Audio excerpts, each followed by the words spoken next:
everybody, this is me Pinay Girl and welcome back to my YouTube channel and this video, another day, another vlog. Ngayon ay wala po tayong work, nasa bahay lang si Pinay Girl. Ako lang mag-isa dito guys, si Habi ay nasa work pa.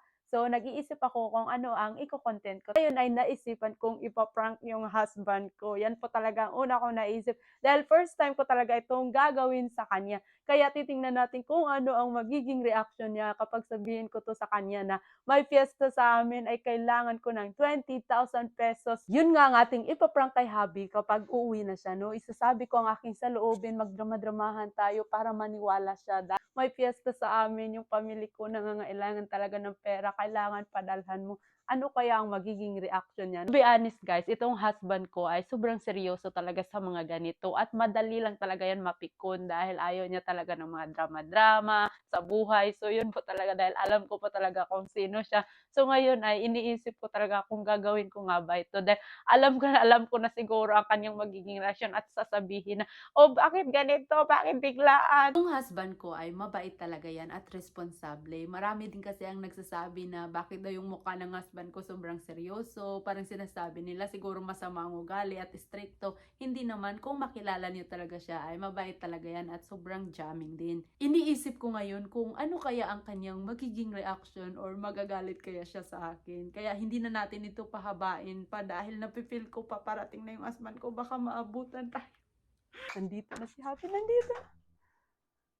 Honey, you make me surprising. Hindi pa ako natapos nag-video pero nandito na si Happy. Honey, say hi. Where are you? You did not knocking the door.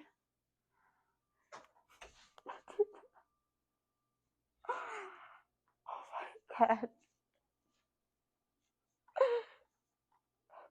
Hihintayin na lang natin siya dahil nasa bathroom at magbibihis pa yan dahil madumi pa ang kanyang damit. Kaya naghihintay ako dito at kailangan ko mag-isip para maniwala siya. Hi honey, how are you? Tired. How was working? Tired. Long day. Tired, long day? Of course. Yeah, you look so tired, I know. Start at 5 a.m.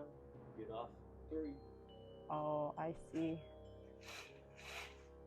But it's okay, now you're home. Well, Okay. now I got to go do one more thing. So anyway, Where are you going? progress towing. First Tuni? You know As in now? what? As in now? Yes. Okay, but before you go, I have to tell you something before you can go to your next job. Really? It's very important. Okay. Very, very important. What's going on? You tell me. That's why. Just listen, and if I'm ready, you come with me so that I will tell you. Where are we going? Tell me. Lalagay muna ako nito. Kunwari na iiyak-iyak ako para maniwala siya. Lagyan po natin muna para maniwala siya bakit ako umiiyak. Magdrama-drama na tayo. What are you doing? Makeup. Wake up. Ginamit ko to para makaiyak ako.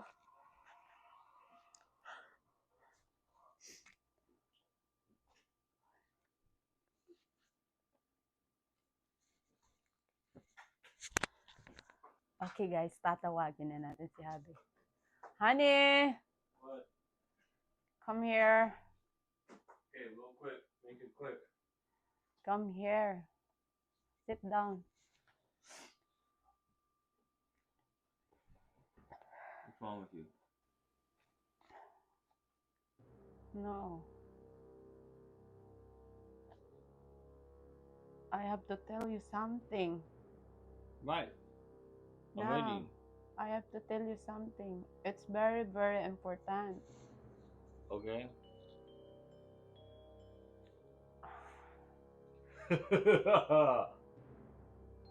I mean, my family called me earlier Okay. and then they said it's fiesta there. Today is fiesta there. Then my family called me to celebrate the fiesta because every year we have to celebrate the fiesta. That's just our tradition. Yeah. And then my family, they need money, a lot of money, Of course. big money. That's what it's make me cry and stress. That's why I've been waiting for you to come home, get out from your work. So now they need a money. You know how much they need? No. They need a 20,000 pesos. That ain't happening because I just spent $600 on the car. No, they need a 20,000. This is very important. I can't say no for them. Well, you're gonna do like half, like 10,000, and your sister's gonna go do the other 10,000. No, I can't say 10K is not enough. It's not enough for 10,000. They need from you 20,000. Well, I don't know where that money's coming from because I have That's none. for fiesta. The money I had fixed my car today. But I cannot say to my family no.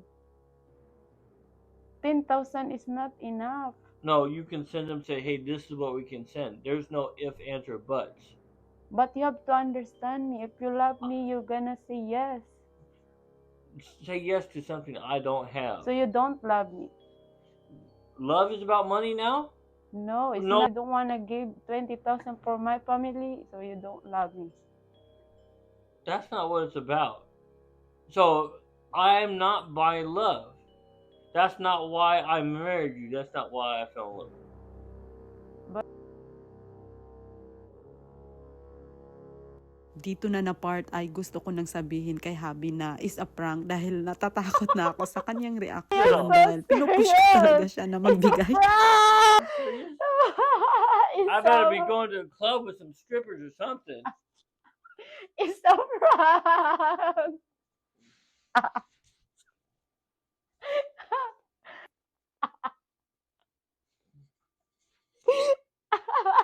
First time ko tong ginawa sa kanya, akala niya pa naman na ano ang sasabihin ko na importante. Tatawa talaga ako sa aking sarili dahil nakikita ko yung reaksyon ng husband ko. Sobrang seryoso niya talaga dahil hindi niya akalain na ganun ako manghingi ng pera. Galing pa siya sa trabaho, sinabi ko na agad na kailangan ko ng $500 dahil 20,000 ang hiningi ng magulang ko. Kailangan ko ibigay agad. Bigla po talaga siya sa ginawa ko dahil first time ko nga itong ginawa sa kanyang pagpaprank dahil alam niya na hindi ako ganun manghingi ng pera na kailangan mo ibigay mo agad sa aking family dahil nangangailangan sila. So sabi ko sa kanya na yung 20,000 ay inumin lang yan. Kulang na kulang pa nga yan. So parang galit na galit talaga siya sa akin.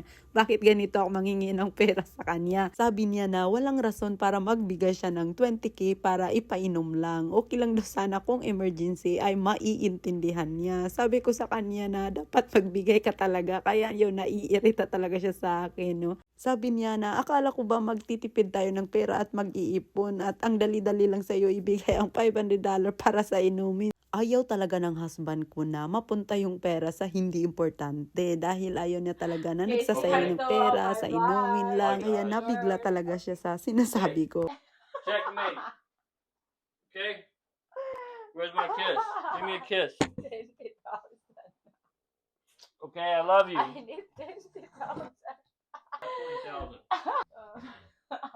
Okay guys, hindi ko na po hinabad. Sinabi ko na lang na it's a prank. Parang natatakot na ako sa reaction ni Habi. Nabigla siya, 20,000 pesos. Pwede bang 10,000 lang? Sabi ko, hindi pwede. Kaya ganun ang reaction niya. Kasi mabibigla po talaga yan kapag sasabihin ko ngayon at kailangan na ng pera ngayon. Parang sabihin niya, ano?